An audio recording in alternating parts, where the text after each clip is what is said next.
Бүгін мен өзімнің немерелеріме қазақтың ұмытылып бара жатқан көмбе нан жабу технологиясын үйреткім келді. Оларға сол өзімнің балалық кездегі анамның жауып берген нанның дәмін қазір.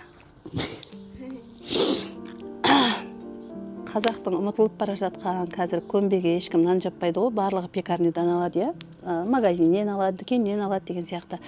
Енді жаз мезгілі осы демалысты пайдалана отырып, өзімнің немерелеріме сол анамның бала кезімізде өзімізге жауап беретін осындай қиға көмбеге жабу нан технологиясын көрсеткім келді.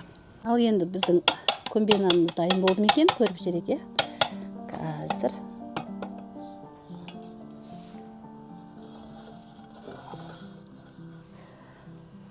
дайын болды.